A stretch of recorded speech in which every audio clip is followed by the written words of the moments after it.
예배 시간이에요. 잠깐, 아직 준비가 안 되었다고요? 그럼 함께 준비해봐요. 먼저 주변을 깨끗하게 정돈해요. 단정한 옷으로 갈아입어요. 성경책, 찬송가, 헌금을 준비해요. 누워있거나 간식을 먹지 않기로 약속해요. 다른 행동은 멈추고 예배에 집중해요. 찬양 시간에는 기쁜 마음으로 일어나서 따라해요. 성경 말씀은 함께 큰 목소리로 따라 읽어요. 설교가 끝나고 기도 후에는 큰 소리로 아멘해요. 아멘. 준비한 헌금은 따로 저금통이나 성경책에 모아두었다가 교회에 출석할 때 드려요. 예배가 끝날 때까지 경건하게 예배에 집중해요. 광고도 잘 듣고 기억해두세요. 그럼 예수님과 함께 기쁘고 행복한 예배 시간이 되기를 바라요. 반갑습니다, 친구들. 우리 오늘도 거룩한 주님의 날을 맞이해서 하나님께 예배드리기에 모인 친구들 모두 다 환영합니다.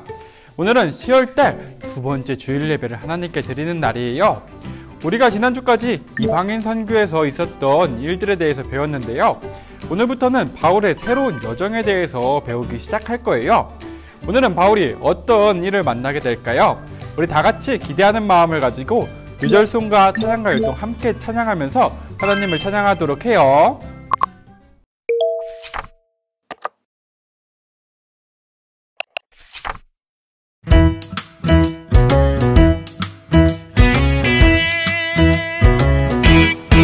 주께서 바울에게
오늘도 예배를 허락해 주신 하나님 감사합니다.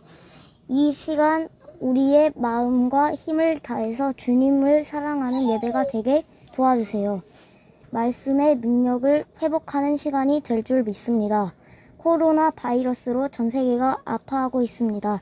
아픈 사람들을 치료해 주시고 고난 속에서도 하나님의 선한 계획을 보게 도와주세요. 우리 친구들은 키가 자라며 강하여지고 지혜가 충만하게 해주세요. 예수님의 이름으로 기도합니다. 아멘.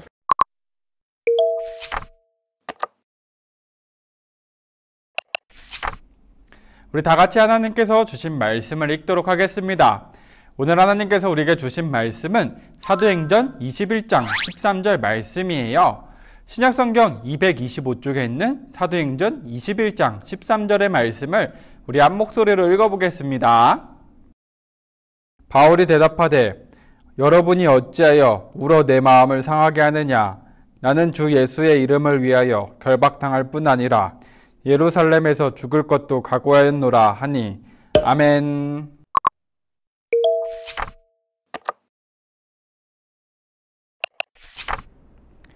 어두운 숲속길을 지나는 두 사람이 있었어요. 한 사람은 얼마나 더 걸어야 마을에 도착할 수 있는지 알고 있었고, 다른 한 사람은 전혀 모른 채 걷고 있었어요. 마을에 가까워질수록 도착지를 알고 있는 사람은 점점 더 힘차게 발을 내딛었어요. 이제 힘든 길이 끝나고 있음을 알았기 때문이에요.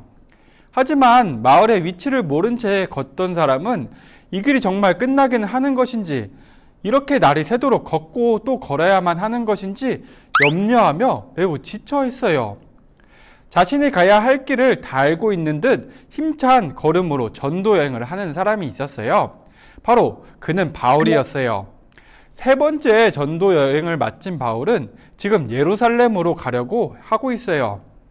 이스라엘의 예루살렘에 심한 가뭄이 들어 성도들이 힘들어한다는 소식을 듣고 예루살렘 교회를 돕기 위해서 가고자 하는 것이었어요. 여러 해 동안 이스라엘 밖에서 복음을 전하며 선교사로 열심히 일한 바울이 이제는 이스라엘로 향했어요. 바울의 관심은 온통 예수님을 전하는 일이었어요. 어떻게 하면 더 많은 지역에 예수님을 알리고 또한 그 사랑을 나눌 수 있을지 늘 고민했죠. 다시 예루살렘으로 가고자 한 것도 성도들이 있는 교회를 위해서였어요. 예루살렘으로 가는 길에 바울은 빌립 집사의 집에 머물렀어요. 빌립 집사에게는 예언을 하는 4명의 딸이 있었는데 그들은 모두 바울이 예루살렘에 가면 엄청난 어려움을 당할 것이라고 말했어요. 며칠 후에는 아가보라는 선지자가 찾아와서 바울의 띠로 자신의 손과 발을 묶고는 이렇게 말했어요. 정령께서는 말씀하셨습니다. 바울 당신이 예루살렘에 들어가면 유대인들이 이같이 당신을 묶어서 이방 사람들의 손에 넘겨줄 것이라고 말이오. 그곳에 모인 사람들은 한마음으로 바울이 예루살렘에 가는 것을 간곡히 말렸어요. 눈물까지 흘리며 바울을 말리는 동역자들은 혹시나 그를 잃게 될까봐 걱정이 되었어요. 그러나 바울의 결심은 변하지 않았어요. 마음을 단단히 먹은 바울은 오히려 자신을 말리는 사람들을 설득했어요. 왜들 이렇게 울면서 내 마음을 아프게 하십니까? 나는 이미 결심했습니다. 예수님의 이름을 위해서라면 붙잡혀 끌려간다고 해도, 아니 예루살렘에서 죽는다고 해도 괜찮습니다. 이미 각오한 일입니다. 말리던 사람들은 바울의 말을 듣고 더 이상 말리지 않았어요. 대신 하나님의 뜻대로 모든 일이 이루어지기를 기도해 주었어요. 우리 친구들은 어떤 삶을 살고 싶은가요? 행복한 삶? 아니면 꿈을 이루는 삶? 아니면 멋지고 편안한 삶을 살고 싶은가요? 자기 인생이 힘들기를 바라거나 남들에게 미움받기를 바라는 사람은 아마도 한 사람도 없을 거예요. 바울도 마찬가지였을 거예요. 하지만 바울은 세상에서 가장 가치 있는 일을 위해 그 모든 것을 포기했어요. 그가 선택한 일은 바로 예수님의 이름이 세상에 전해지는 것이었고, 그 일을 위해서라면 어떤 일이라도 감당할 수 있다고 생각했어요. 예수님의 이름을 위해서라면, 이 말은 바울에게 그 어떤 어려움도 이겨낼 수 있는 주문이 되었어요. 바울이 이전에 어떤 사람이었나요? 예수님 믿는 사람들을 잡아다가 가두고 매질하던 사람이었어요. 그랬던 그가 예수님의 이름을 위해 갇히고 매맞고 죽음까지 각오하다니, 이것은 정말 엄청난 변화예요. 이렇게 변화된 바울은 날마다 고백했어요. 예수님의 이름을 위해서라면 나는 모든 일을 할 수 있다 라고 말이에요. 예수님을 위해 바울은 고난 속에서도 자신에게 주어진 길을 힘차게 걸어갔어요. 그 길의 끝에 사랑하는 예수님이 두 팔을 벌리고 계심을 믿었기 때문이에요. 우리 친구들, 예수님을 위한 일에 제가 하겠습니다, 제가 할 수 있습니다 라고 앞장서는 용기가 여러분에게 있었으면 좋겠어요. 바울처럼 예수님을 위한 길을 힘차게 걸어가는 우리 모두가 되기를 바라겠습니다. 우리 다 같이 기도하겠습니다. 우리를 사랑하는 자녀로 불러주신 하나님 감사합니다. 또한 우리 각 사람에게 특별한 사명을 맡겨주셔서 고맙습니다. 우리도 예수님의 이름을 위해 최선을 다하는 자녀들이 되게 해주세요. 바울처럼 주님이 맡겨주신 일을 멋지게 해나가도록 지혜와 용기를 더해주시고 주님의 뜻을 깨달아 알게 해주세요. 예수님의 이름으로 기도합니다. 아멘. 우리 이 시간 다 같이 찬양하면서 정성껏 준비한 예물을 하나님께 드리겠습니다.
우리 드려진 예물을 놓고 함께 기도할게요. 사랑의 하나님, 오늘도 우리의 마음과 정성이 담긴 예물을 주님께 드립니다. 이 예물을 기뻐 받아주시고 이 예물이 하나님의 나라를 위해 사용되게 해주세요. 드리는 손길들을 기억하셔서 어떠한 상황에도 예수님의 일에 앞장서는 어린이들이 되게 해주세요. 예수님의 이름으로 기도합니다. 아멘.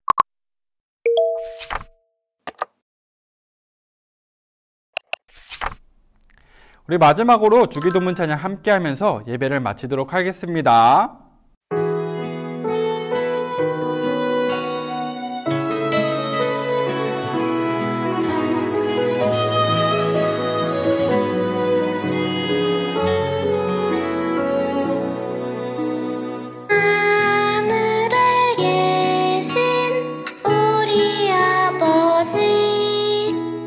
아버지의 이름을 거룩하게 하시며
우리 친구들, 오늘도 하나님께 정성껏 예배를 잘 드렸나요?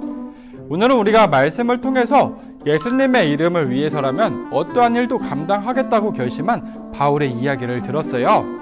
오늘은 우리가 이 말씀을 기억하면서 나는 예수님의 이름을 위해 무엇을 할 수 있을까? 그리고 하나님께서 나에게 주신 이 특별한 사명은 무엇이 있을까? 고민해보고 생각해보는 시간을 가졌으면 좋겠습니다. 그리고 이것을 이루기 위해 열심히 노력하면서 살아가는 우리 친구들이 되었으면 좋겠습니다. 우리 그러면 다음 주에 만나겠습니다. 안녕!